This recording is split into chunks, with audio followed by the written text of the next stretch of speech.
Everybody has inner conflicts. Everybody has traumas from early childhood. That's part of the human condition. But if I can't imagine myself in a different inner shape, if I can't imagine myself with more of a sense of love and eros and being in the world in a bigger way, I can't change. Welcome to the Passing Through podcast, a show dedicated to exploring those spaces not just within, but also between and around us. The cracks in the walls, the moments between the moments. I speak with thinkers, authors, artists, teachers, and everyday humans who have touched the edge of the ordinary and found something to bring back. This week's episode was recorded in eastern Poland, near the Ukrainian border. I was there co-facilitating a community building workshop at a friend's beautiful permaculture site in a breezy, beautiful forest, alive with birdsong.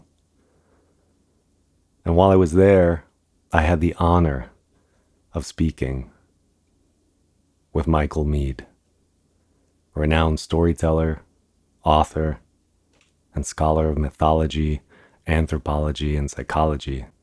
For decades, Michael has paired hypnotic storytelling with sharp, soulful reflections on the crises of our times.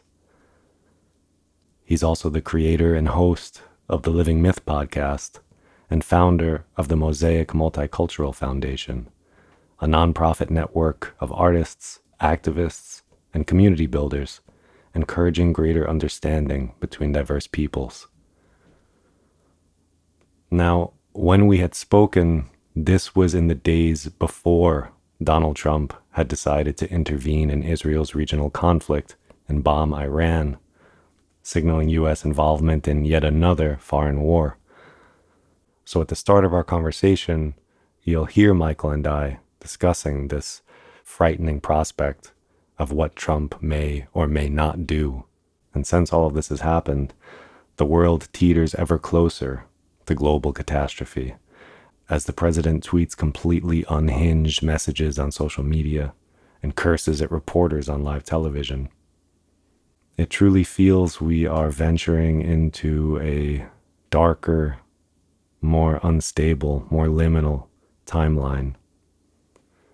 And in our conversation, we speak about some of those things. We, of course, speak about Trump and the delicate and unusual position our planet is in, where a single person has the power to affect the lives of millions, even billions of people. Michael reflects on topics such as community and initiation, myth and imagination, and we discuss other topics like death and love and the deep task of dealing with the other, perhaps one of the most important tasks of our time. Michael is an enchanting speaker. It was absolutely engrossing to listen to him and to have the chance to speak with him. And at one point, you'll even hear me get swept away in the current of the conversation. This was a dream interview for me. It was an honor to speak to Michael Meade, and it was one of my all-time favorite episodes. So I hope you enjoy it as much as I did. You can find out more about Michael and his work at mosaicvoices.org or on the Living Myth podcast, which I strongly recommend you listen to. I've included links to his work in the show notes, so you can find all of that stuff there. As always, be good to one another, and let's get to the conversation.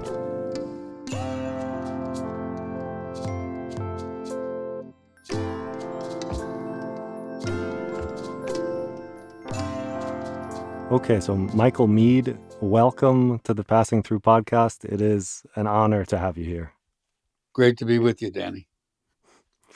So I had millions of questions maybe for you. I was very excited at the prospect of having some time to sit down and speak with you. But before we started recording, you touched on some things that are alive in me as well, and I'd like to explore topics like being in this unknown, being in this liminal uncertainty, being in a position where one person's influence and power and decisions and emotions have such impact on so many people across the world, and how we got into this place and what tools do we need to sit with this and how do we begin to unravel this crazy knot. So there's so much there that I think starting there can set us off into some interesting places. So I'd be curious to have you talk about some of those.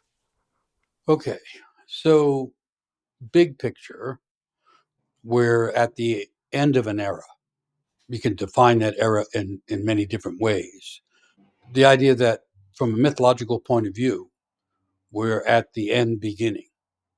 And so, if you look at that through the lens of apocalypse, which doesn't necessarily have to do with zombies, but the old meaning of apocalypse, which is collapse renewal.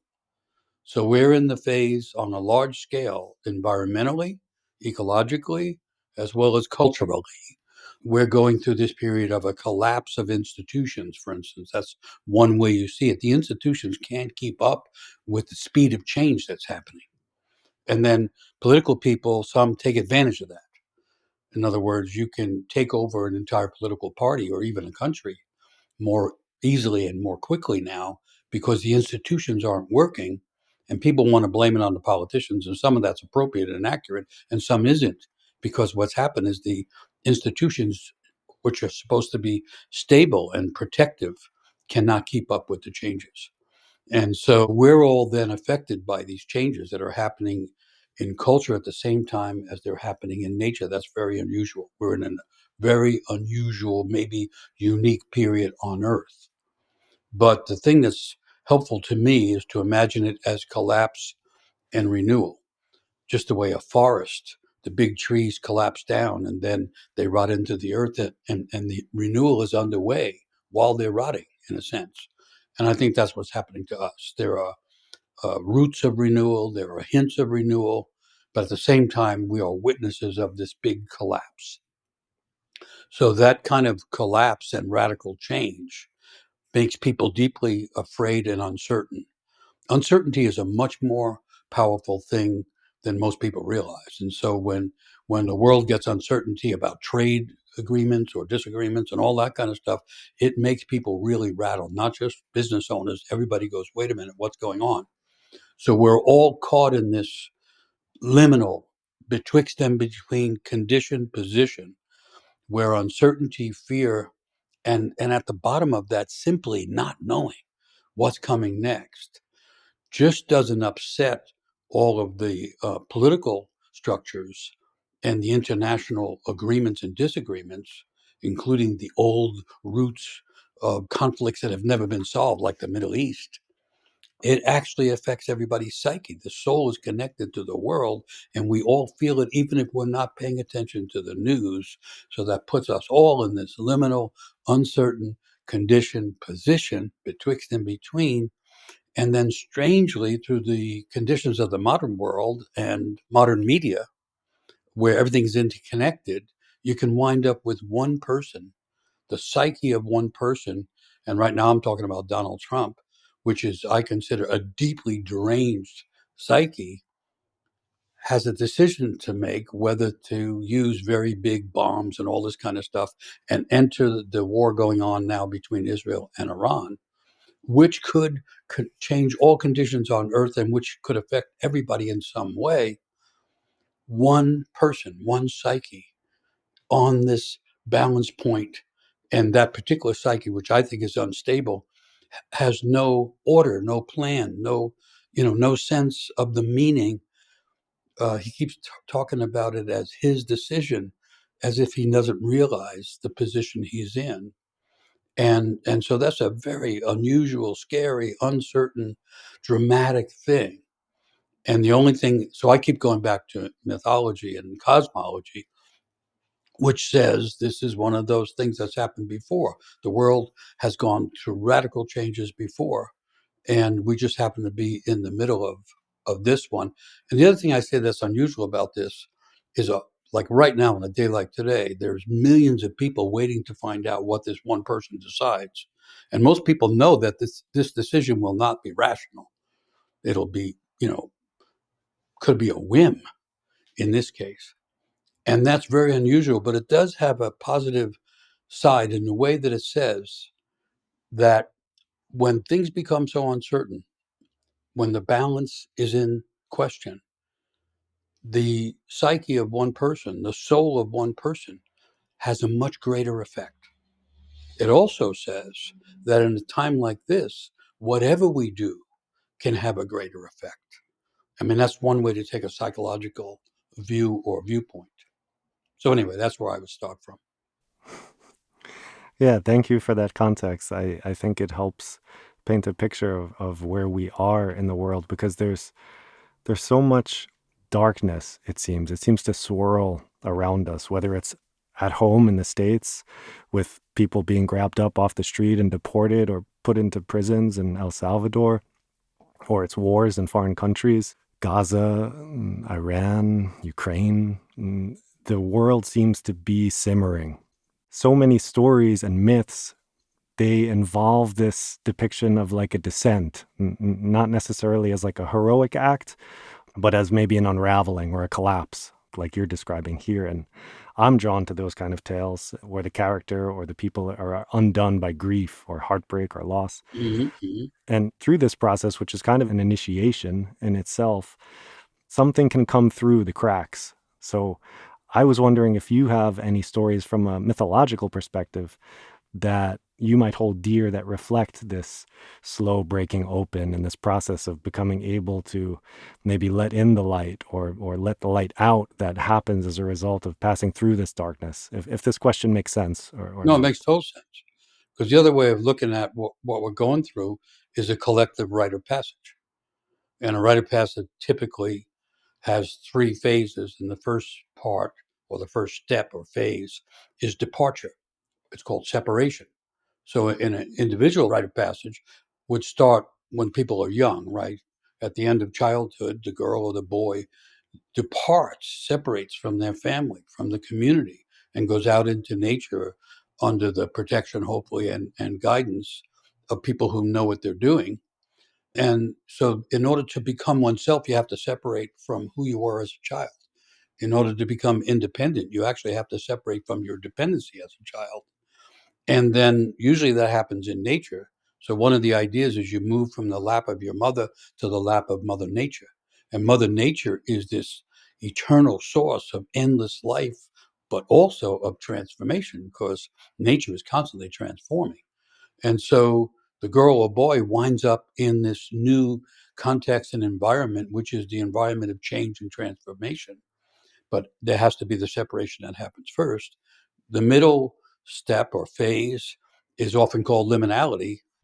Liminal comes from the base of a threshold, going through a threshold, leaving one form of life behind in order to enter another one. So that implies there's a descent and a death involved because the result is actually a rebirth. The first birth is a physiological, biological birth. The second birth is supposed to be psychological and spiritual. And then once that happens, then the next phase is a return back to maybe the same community, but as a different person. And in ancient traditions, the whole community would be waiting for the person to come back because they understood that this was the process of changing someone's life. And when a person's life changes, it changes all the relationships in the community. So it involved everybody. So that would be a rite of passage, which modern people don't really have, or they have part of it without the rest of it typically. But I say that right now we're going through it collectively. We're all going through that. The separation has already happened. The world that people thought we had is gone. And now we're in this in between, betwixt in between, liminal, like I was talking about before. And the glimpses of the next world, some people are having those, but on a collective level, it hasn't come into view. And so let me go back to the middle phase because that's the key. Everything happens in the middle. And that's the descent that you were mentioning. But also, usually it's associated with death. When you go back to useful rites of passage, that's where it initially comes from. It's the end of childhood, but they used to call it the death of the child. Not in some cruel way, just understanding that that world will never be the same again. We all have an inner child that we carry around, but we're leaving that.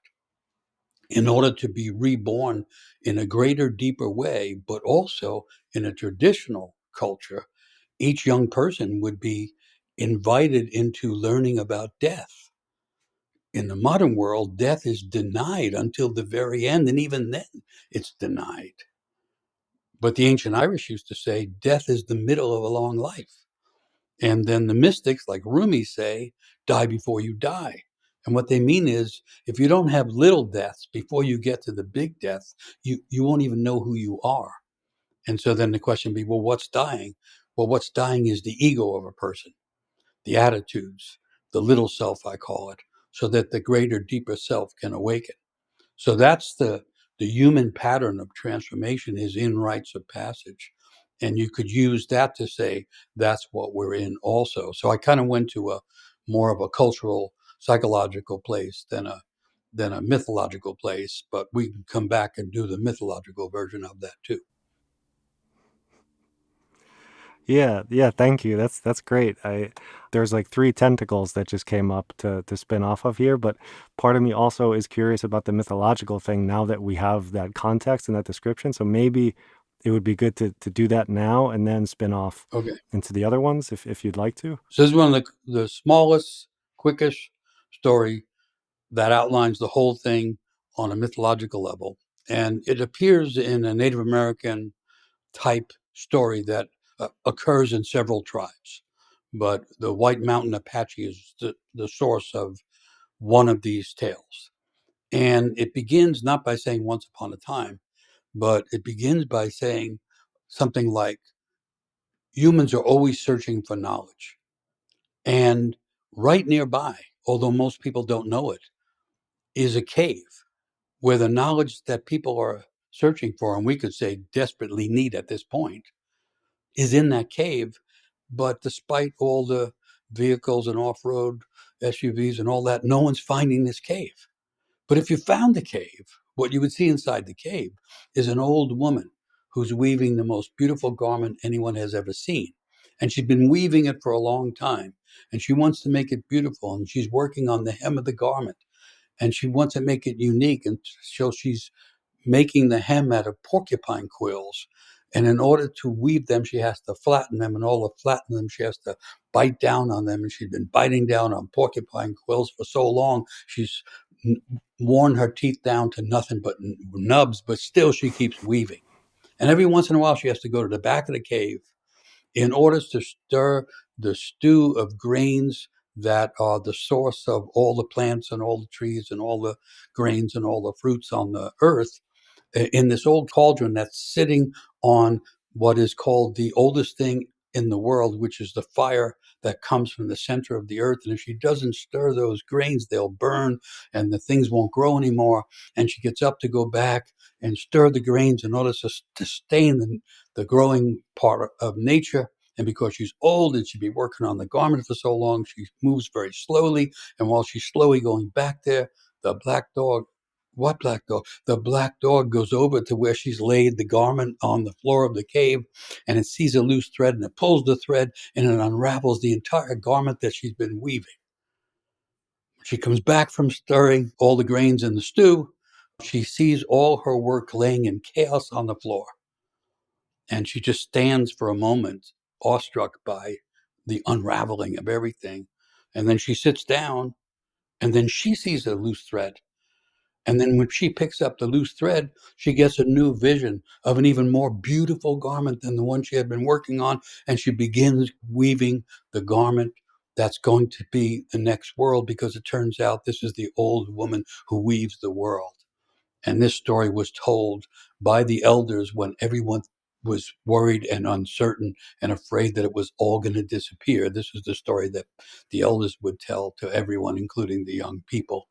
And the elders would remind everybody that if that woman ever finishes a garment, the world is done. Because to finish, to be perfect, means to go all the way through the form, and that's the end. So even in the midst of unraveling, be thankful for having the gift of life and understanding that everything could change in a moment, just like what happened to the old woman.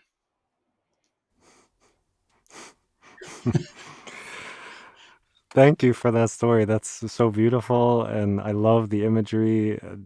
Thank you. Yeah, That's great, and it summons a feeling in me of many things. Imperfection is essential. Not achieving the thing, like the not reaching a yeah, destination. It's about the journey. It's about weaving, and it's about the chaos and the fear, and this almost like a respiration or a heartbeat cycling between chaos, peace, stillness, and you're kind of breathing in this. It's this pulsing rhythm where you eventually get out of the chaos by kind of letting go and then starting again. yeah. Letting go of what was. So we are her. We're witnessing the unraveling of the world. We're literally in the moment now, as we both realize, where everything could change. The United States could begin dropping these ungodly sized bombs in order to knock out, the nuclear sites and all that kind of stuff without anyone knowing what the effect's going to be. It's like a black dog plan. Let's just tear it all up and see what happens. We're all in that moment. We're actually witnessing it the way the old woman witnesses the unraveling of the garment of the world. But we are also part of the reweaving. So we are the old woman, like watching the TV going, oh my God, they could blow the whole thing up. But then there's a thread nearby. And if we pick up our thread, we can help reweave the thing with more beauty, more grace, more inclusion, and everything that's needed to reconnect humans to nature. And by reconnecting to nature, reconnect to spirit, because, like in West Africa, they say nature is spirit with a green garment on. And notice they're using the term garment because they're aware that this is all woven. And so, in contrary to heroic actions or everybody has to agree on a certain plan, the story says everybody has to find their own thread. And if we work our own thread, turns out that the thread is connected to the weaving that's trying to come into the world, and we can become not just witnesses to the collapse, but agents of the recreation. Hmm. Yes, that's. I like that. That's resonating with me a lot as well. And there was something that you when you were speaking about the black dog and about dropping bombs and the disabling nuclear sites, I had a moment of deja vu that I hadn't had before, because I was in New York. I'm from New York, and I was living there during 9/11. Mm, And I remember in the aftermath of 9/11, the justification for going to war was the same as it is now. And there's this eerie recurrence yeah, that's here where it seems like there's a group amnesia about how this was a mistake and how we shouldn't have done this. And I don't see so many people talking about that right now. yeah, I agree with you. I think it's always the repetitive misuse of power. And, humans have this amazing power. I mean, people are more aware that we've been unraveling the world through fossil fuels, through all kinds of excess technologies that destroy nature in order to create more culture, in a sense. And implied is if we could do all that destruction, we must be able to do an equal amount of healing or an equal amount of recreation. And that's why I think it's interesting that this one singular psyche becomes strangely the person who should have never been in power, but is in power. And even the G7, the other leaders have to wait to see what he's going to do. I mean, the takeaway, I think, is not, oh, it's about that person who thinks that it's about him. It's about the actual power of the human psyche. And so if more people were picking up their thread, I call it the genius thread, and learning how to live out their own genius. Genius doesn't mean high IQ or specific talent. Genius, the word actually means the spirit that's already there, the spirit that comes into the world with each child born. The more people that can find their genius thread and begin to live in a really meaningful way, then I think the more the whole situation can change. I don't think one idea is going to solve it. I don't think a heroic person is going to solve it. I don't think a particular faith is going to solve it. I think it's a transformation that involves an awakening of the human soul at the individual level. I think it changes that way. I think it's the only way I can see a healing and a reimagining of the world is if there's an awakening and a reimagining of the creative capacity in everyone. Yeah, that's you're reminding me of a thing I wanted to talk to you about, which is imagination. Mm, I think imagination may play an important part in this, but there were still two tentacles I wanted to go to yes. before we jump into imagination, and they were community and death. And it seems like in this hyper individualized space that we all live in, where there's so much emphasis on the individual, that's really convenient for capitalism and selling things and buying things. But I wonder what damage that's done to community, because you mentioned that the modern human doesn't have so much opportunity for initiation. And is that because of the death of community? And community and individualization, are those connected to this fear of death? Like our elders or the elderly, they used to be our guides, and they seem also to be very avoidant towards death instead of seeing it as an important part of the cycle. So, are all of these things connected in some way? Yeah, I think so. For instance, there's a theory that the original ritual that created community, where people realized they were in something meaningful together, was funeral.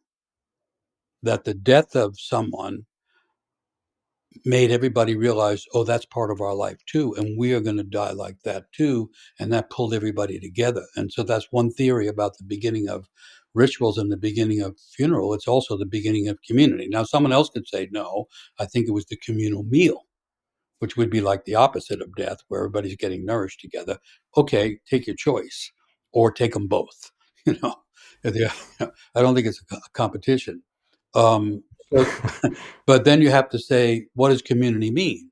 And so the word community comes from the Latin communitas. Communitas doesn't mean people live near each other. It means something so deep happens that everyone gets pulled together by the depth of what has happened. And the community is not people who all agree, it's people who are all moved at the level of the soul to come together. So, one of the reasons we don't have community, I would say, yes, you can go back to rites of passage, because the community would be formed waiting for the awakened individual to return. And then you get the individual genius connected to the communitas of people coming together. And so the dynamic is between the individual psyche, which we're seeing acted out in a kind of reverse way in the modern world, but the awakened individual psyche is the source of the. All right, go back to the idea of genius. So another way to say genius is everyone enters the world gifted and aimed. Two arguments are tabula rasa, blank soul. People come in empty. Your family writes on you, your neighborhood writes on you, your culture writes on you, and you're the sum total of that. That's one theory, which leads to social determinism, which takes the creativity and the generosity and the diversity out of the picture. Or everyone comes in gifted with something that intended to be given and aimed at something meaningful. I'll go with that story. It used to be the story in every culture in the world. But then that individual has to become connected to the community. And the connection, if you go back to separation, the separations breaks the connection of the child to the family, the child to the community, so that the child can be reborn as their unique self with their gifts and their aims. And then that's welcome back. And then the individual genius, the awakening, the continued growth in the psyche of the individual is the fuel for the community. And the community is the source of blessing the individual, who then, being blessed by the community, gives their gifts more to the community. And then you have a dynamic, creative, individual community working together. That's, I think, what the rites of passage were aimed at. So you said the other tentacle was death, and I'm totally with you. Death is the only thing as powerful as life is death. That's it. You know, everyone has the gift of life, and the gift of life includes the fact that you're going to die. The African proverb is death is in the fold of your shirt. Hmm. We're carrying death with us. But all of the ancient cultures understood that there were two kinds of death: little death, which we would call psychologically the death of the ego, and big death, which comes at the end. But once everybody was educated to realize, oh, we're all going to die, that wasn't morose. That made everyone want to live in a more meaningful way. And when you take that out of education, in other words, you lose the separation that clearly defines the difference between childhood and not maturity. I think that maturing is like a biological thing in a way. This is not biological, it's psychological and it's spiritual.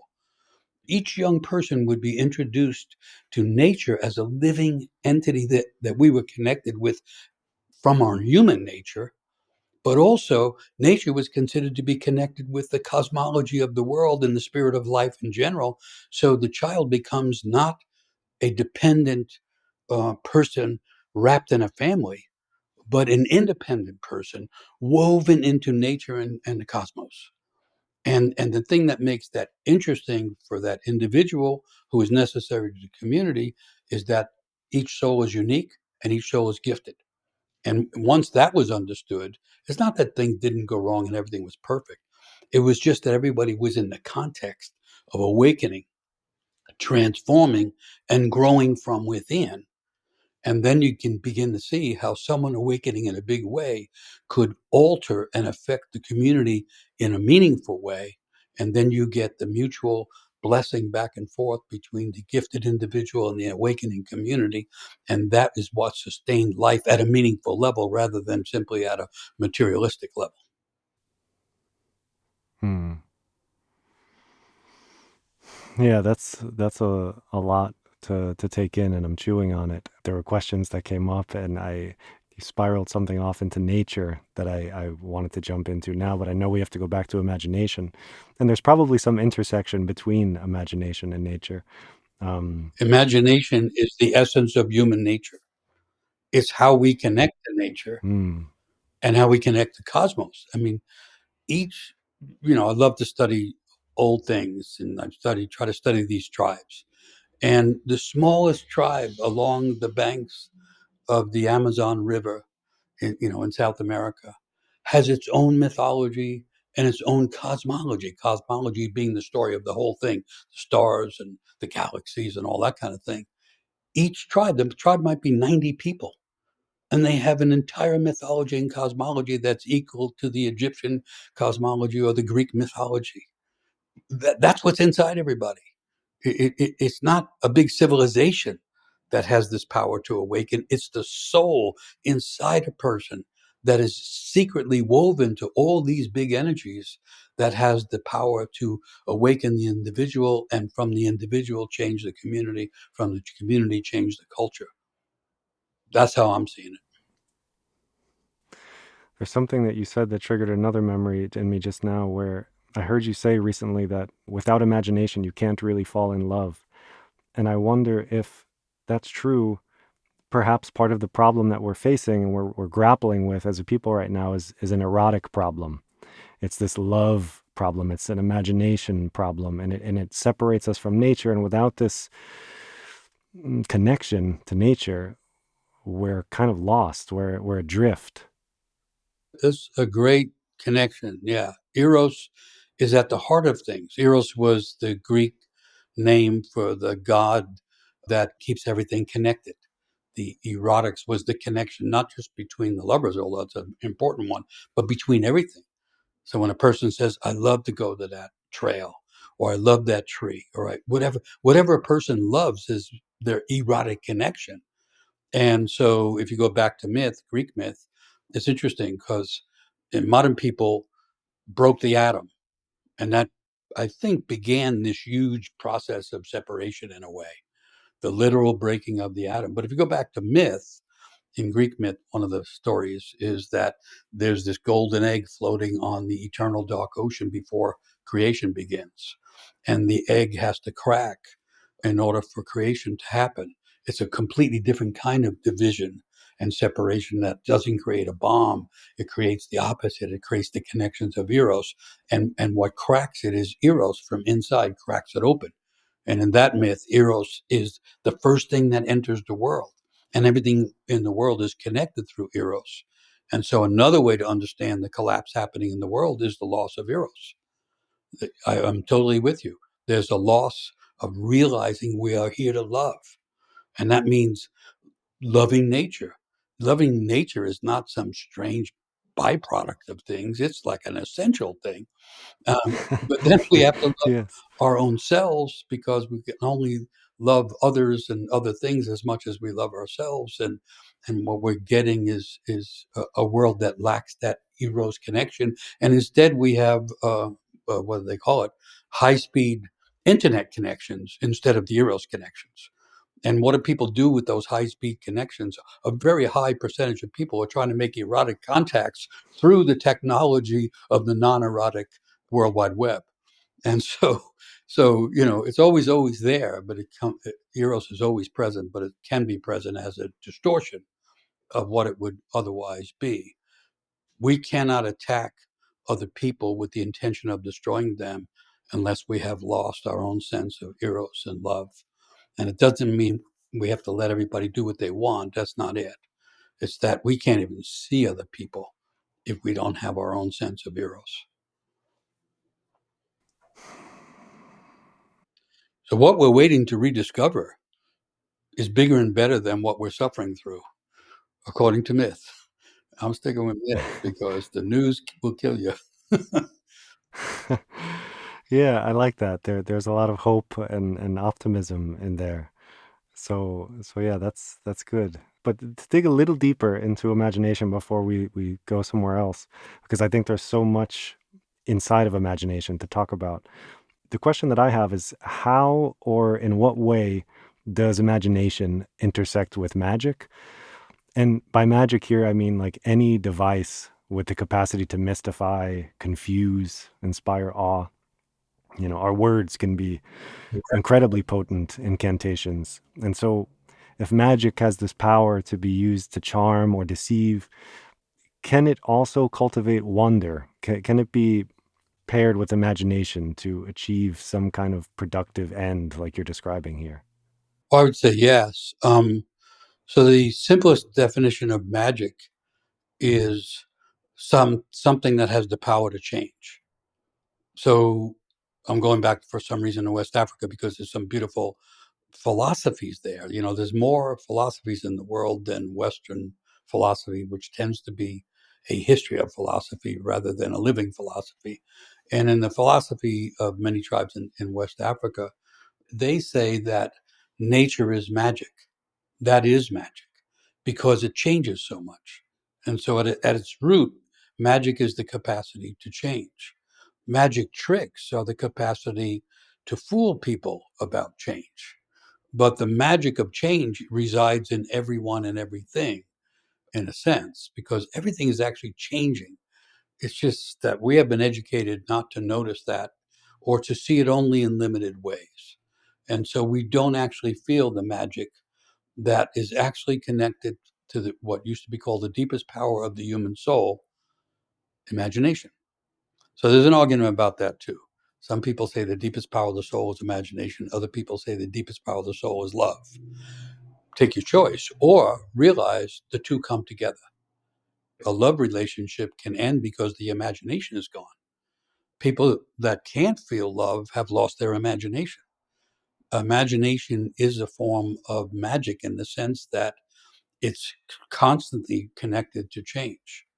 And so there's another old saying, nothing can exist until it's first imagined.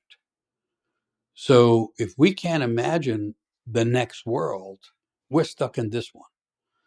Mythologically, the world can't end, but we can be stuck in a dark period for a long time.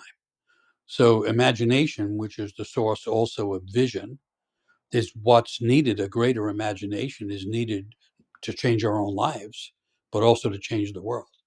And according to all the things I've been able to study, the human soul is the source of tremendous imagination.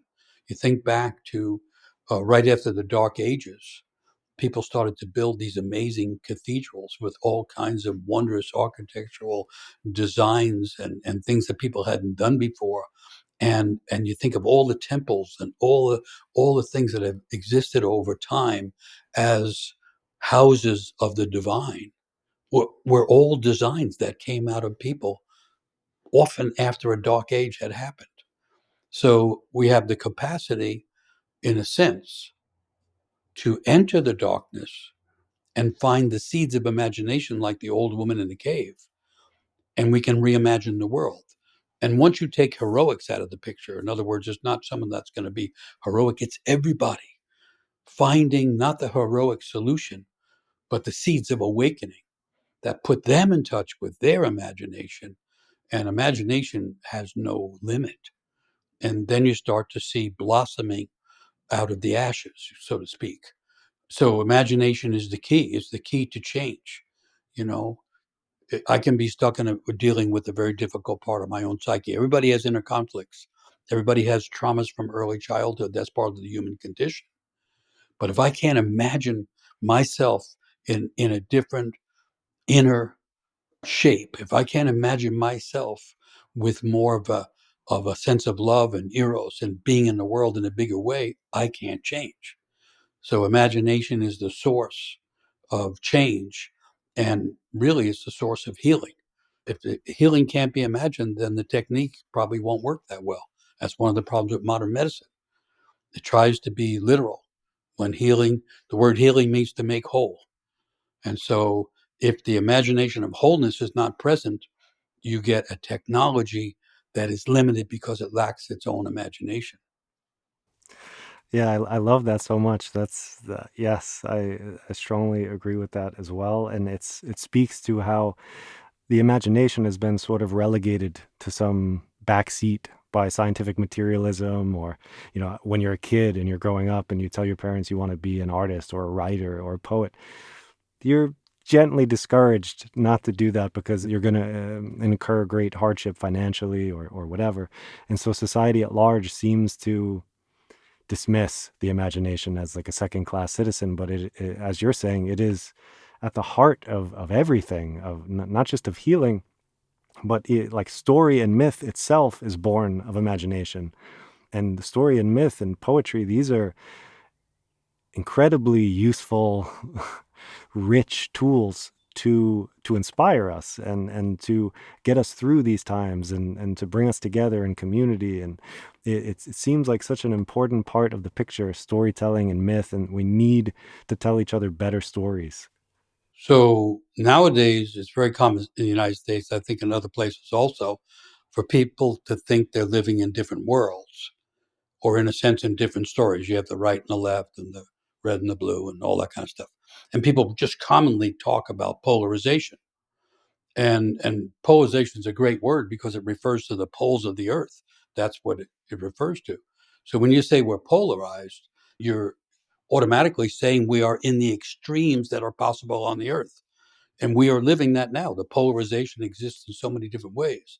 But the old notion about that was called the tension of the opposites. That when something is going to change, it first has to go through the tension of the opposites. So the tension that we're in, that everybody's feeling as stress on a daily basis, the tension is present through uncertainty, is present through the fears that we feel, and is present through all the thoughts that people have that those people are not like us at all. They're in a different world. We say that. They live in their own bubbles and all that stuff. Well, the underlying idea is the tension of the opposites.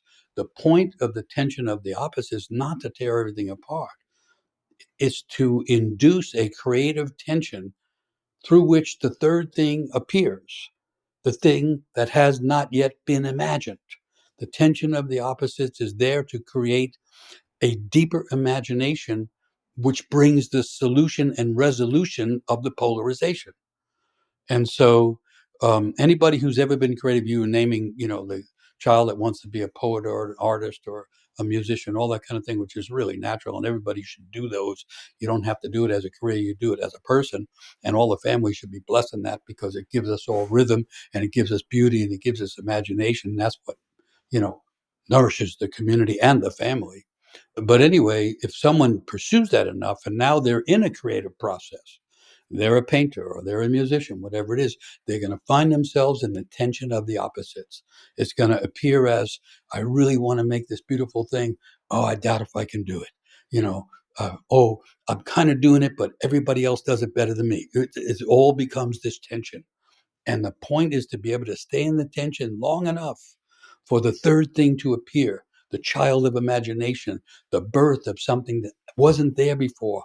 It's not two committees coming together and negotiating and working something out. That leads to the world we're in. Those negotiations and those agreements collapse. They fail. Under pressure, they fail. The point was never that. The point was always to be honest on each side of the opposition, whether it's inside or in the community.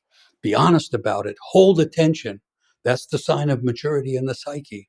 And then the third thing appears, which is birth from imagination or from the soul. And that's the genuine solution to all the dissolution. Beautiful phrase there. I like that.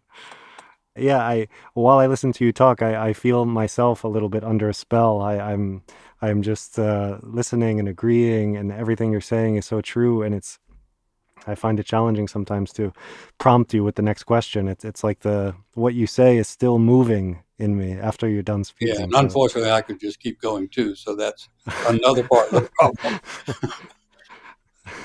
Sometimes I just hear a certain word and go, "Oh, I'll stop there," because part of my tension is the tension between speaking in a normal way and then speaking and finding the tension in what I'm saying, so that something I didn't know I was going to say comes out of me. That's what spontaneous speech is about, and that's what the spell is like. I get into a rhythm, and it pulls something up that I didn't know was coming up, and I just have to go with it. So I let go of my understanding or my pretense or my attempt to be appear a certain way, because something else is always trying to come out, whether it's the individual psyche or the two people trying to be erotically connected or the next meeting that a person goes to.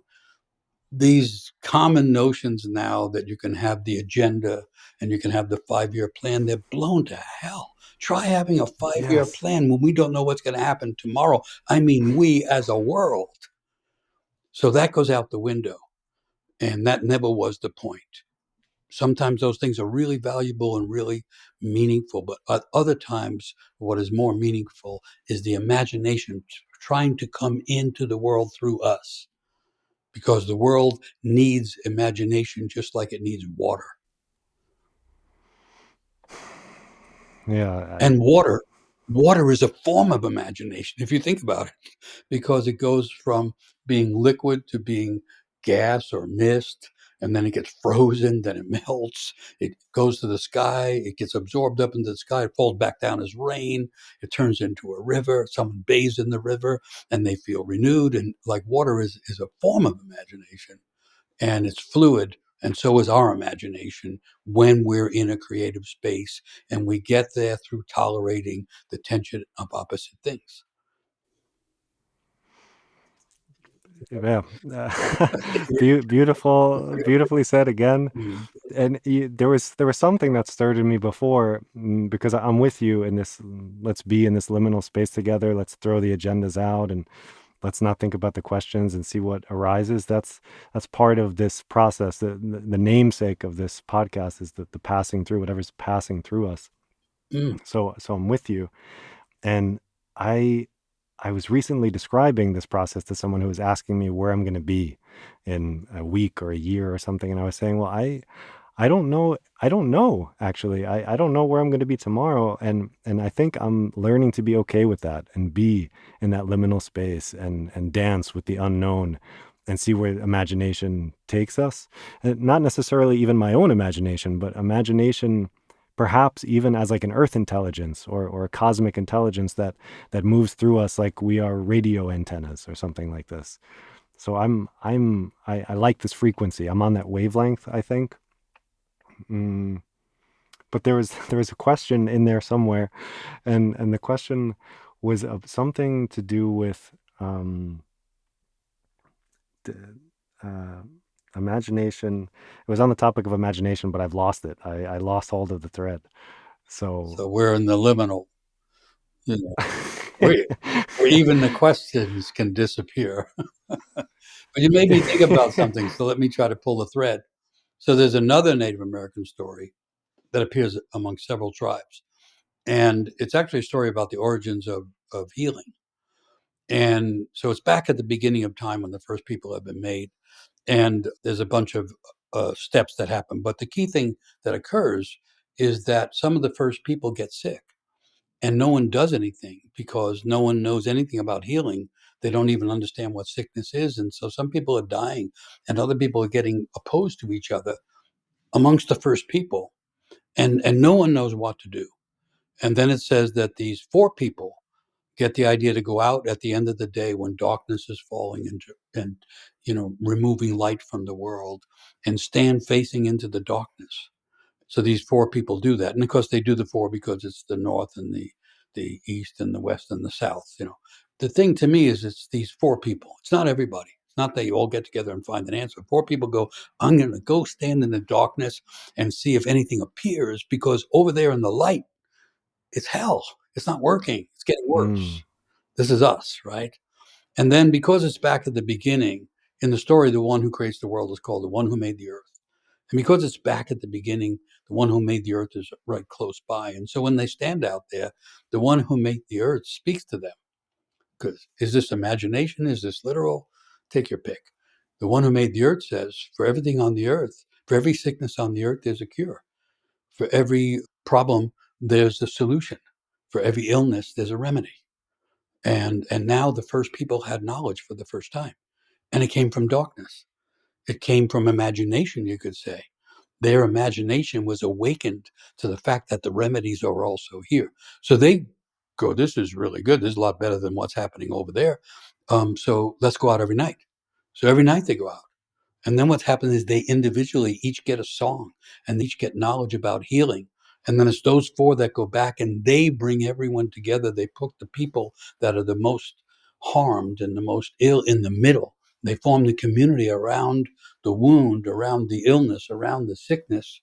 And then they begin to sing the songs that they have and bring in the knowledge of healing they have. And that's the beginning of healing. But the story is so brilliant because it says it's also the beginning of knowledge, that knowledge and healing go together, and that it comes to us not when we are meeting in the bright lights of the conference room. It comes when we stand in the dark and the tension of light and dark, and we stand there and we face the unknown and we say, I don't know what's coming next. Not knowing is a required step. If we were to learn more, we have to not know in order to learn more. And we are in that place. And I love the story because it just reminds me, stand in the darkness, trust that the knowledge is going to come from a place that we can't even clearly identify, although we can imagine it. And then try to be connected to at least a few other people that will stand with us, because that's enough to have the courage and have the ability to trust one's own imagination, one's own soul, and one's own courage for living. Hmm.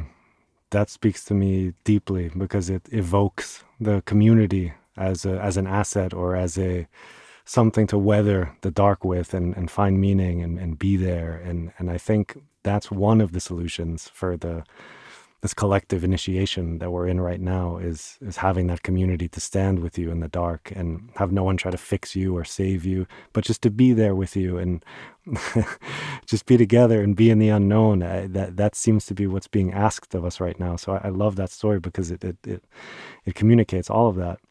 And I remembered the thing that I lost before, but I thought of a new question as well. And I know our time is coming, so I want to try to be concise with these things. But the one that I want to ask is relevant to what you just said, which is this paradox about light and dark or silence and sound. And it seems that we often grow uncomfortable or fearful in the dark or in the silence. And yet these things are the substrate through which light emerges or through which speech or sound emerges, birdsong. And I'm wondering, why is it that we're so uncomfortable in these states of darkness or silence? It doesn't make sense. Well, there's a lot of reasons because there's been a lot of history that has moved us away from darkness. Incandescent lighting turns the night into a pre-10 day. Before you had clocks and stuff, let's go back at least as far as the sundial. So the sundial was okay until the sun went down, and then you couldn't dial anything up because it was showing the shadow that the sun was creating on the little thing that was built. And so at the end of the day, when the sun came, time disappeared. I mean, the sun disappeared, time disappeared. People used to be connected to the end of the day as the opening of eternity, because in creation myths, it's all darkness until the separation of light and dark. And so our ancestors, at the end of the day, weren't looking at how to turn the light on. The light was in the stars, the light was in the heavens. And so they were much more comfortable with the dark. And that's not always the case, but in this kind of mythological viewpoint, they understood the dark as eternity. So the day was a interruption of eternity. And before and after the daylight, the eternal world, everybody was wrapped in it. And so creation myths always begin in darkness. Sometimes it calls it the eternal dark waters, because no one seems to be able to get rid of water. It's there secretly all the time. And it's true, we are made mostly of water. But anyway, so then light breaks things in two, and you get the light and the dark. And something went a little off with modern Western imagination, let's say. And I'm going now to the Enlightenment. Because the idea was, if we could shine a light on everything, we could understand it, and we could cure or fix anything was wrong. That was part of the Enlightenment. By shining light through great telescopes out into the darkness of the galaxy, what the Enlightenment found was dark energy and black holes. And the same thing happened with microscopes. When they went down into molecules and matter, they found a whole bunch of darkness with the little light things moving. So, in a way, the shorthand is the Enlightenment found the Endarkenment. The Enlightenment revealed darkness again. The universe is like 97% darkness. So, darkness is the thing that surrounds us, it's inside us, and it's the source of light. All light comes from the dark. And so, if we want more light, we have to go to the dark, not just turn on the lights. Over time, people have lost the connection to darkness. They lost the imagination of darkness being the eternal. And so we are literally in a false dance with darkness because we can turn the lights on. And the spreading of incandescent lights around the world is now damaging to birds and insects and all of the animals that live in the darkness. There's evidence of that. And there is the beginning now of people having towns that are dark towns, and they keep the minimal amount of light on.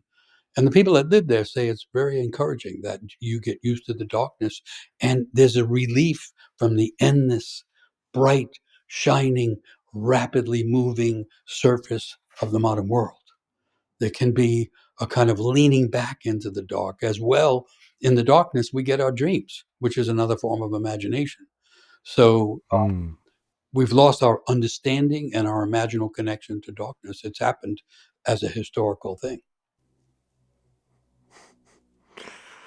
Oh, yes, that was amazing. Thank you for that. That was very illuminating. So, Good one.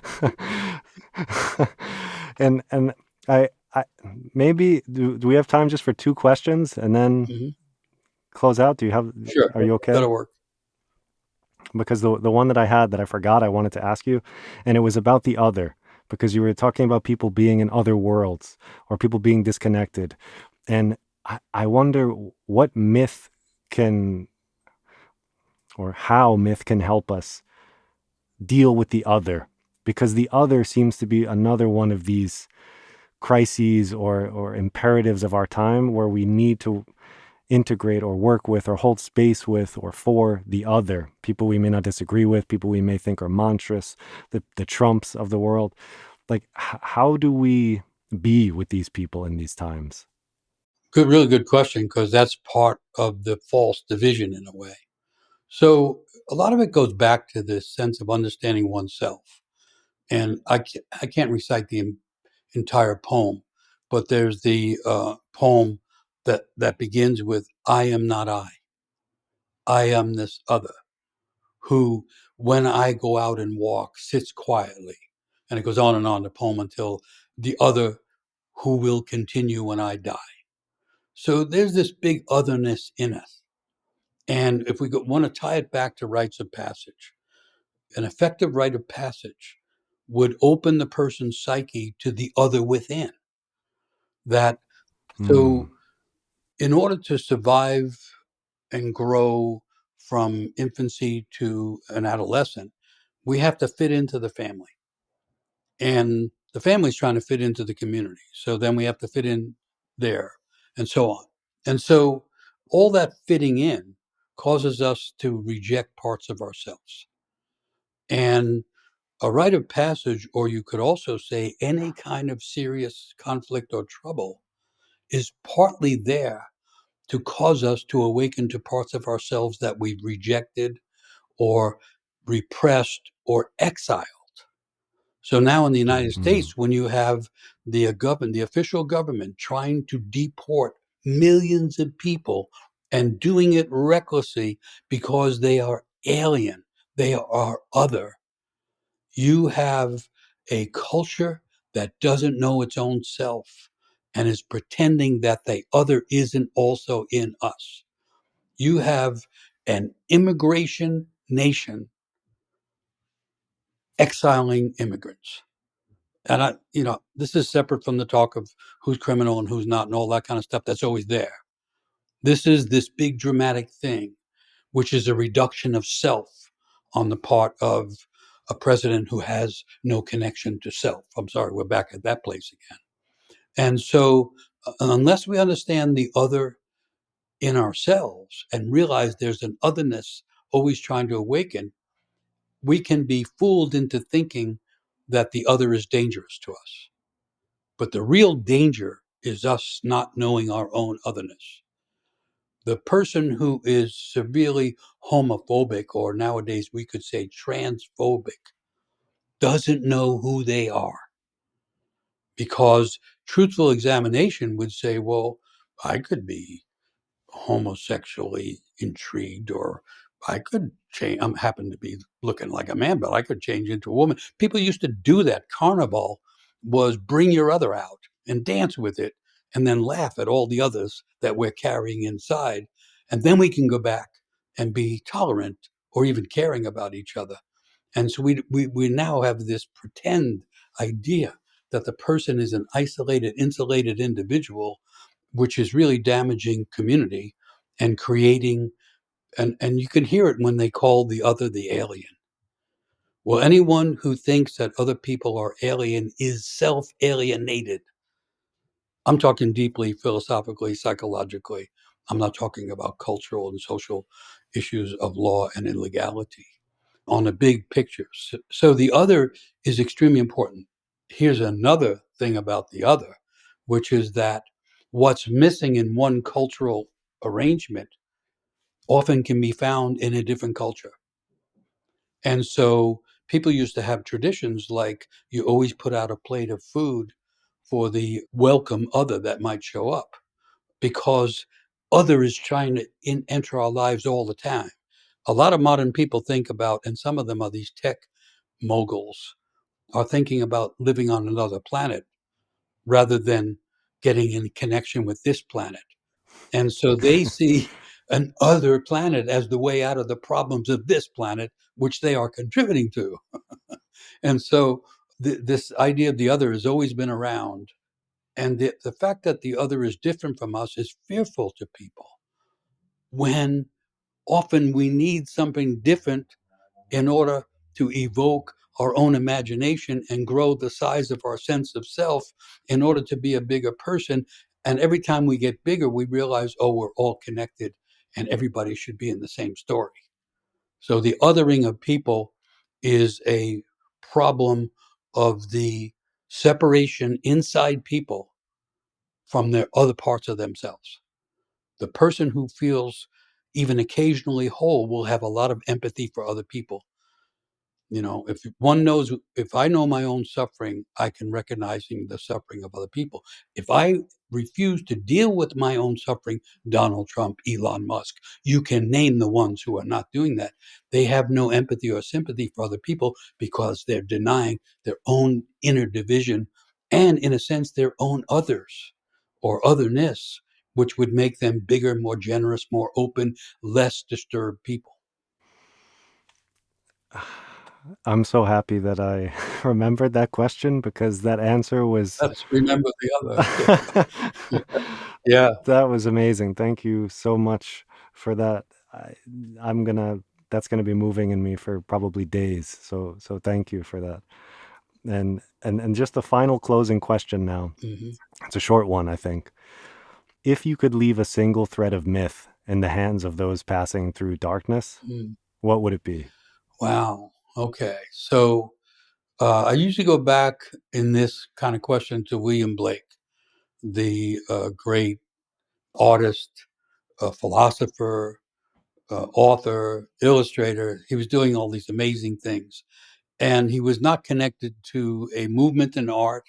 He was just this rare, unique individual doing this amazing stuff that he it didn't even sell. People didn't buy it, and yet now it's worth a whole lot because he was seeing through to the other world. So the Irish call it the other world. It's the world of eternal things. It's the world of imagination. It's the world of recreation. It's the world of great emotions and healing and everything else. And it's right next to this world. And he knew that. And he painted that and he spoke that. And one of the things he said is every day has a moment of eternity waiting for you. So this is a little mantra for me. Each day, and then you could say each hour or each moment has the capacity of opening to the eternal or the unbounded, the unseen, the continuously creative. And so, in the midst of the days like the ones we're going through, the tension of this day, we still don't know what's going to happen in terms of big bombs and the Middle Eastern battle that goes on and on and on. We have to find a moment of eternity within that day for ourselves in order to nurture our souls and in order to do a little bit of healing when our psyches are being torn just the way the world is being torn. Every day has a moment of eternity waiting for you, waiting for me, and waiting for everybody listening. Hmm. Thank you. And I just want to give you some space now to talk about where people can find you. I'm sure people know where to find you, but for those that don't, or maybe you have a certain project or event or workshop or something coming up you want to advertise. I probably do. I'm not good at that. So the thing that seems to be the connecting point for a lot of people is the podcast. So the podcast is called Living Myth. It comes out every Wednesday, and it's really trying to look at the world and look at the individual self through the eyes of myth and psychology and anthropology, for that matter. And that's free. Every week comes out every free. And then there's online events. Some of those are free, and that's all on the website. And the website is Mosaic Voices, all one word, MOSAICVOICES.org, mosaicvoices.org. And there's free material there. There's essays and there's things that people, videos to watch. And then there's books and recorded materials and courses and all kinds of stuff that people can purchase. And that's all done through a nonprofit. And the goal of the nonprofit is close to the title of the podcast, which is Living Myth. The goal of the nonprofit is to use myth as a form of medicine that is freely available for anyone at this time. And it's almost like we're living in mythical times in the sense that we are between creation and destruction moment to moment. And so myth becomes more valuable and even essential. So, Living Myth Podcast, mosaicvoices.org website. Okay.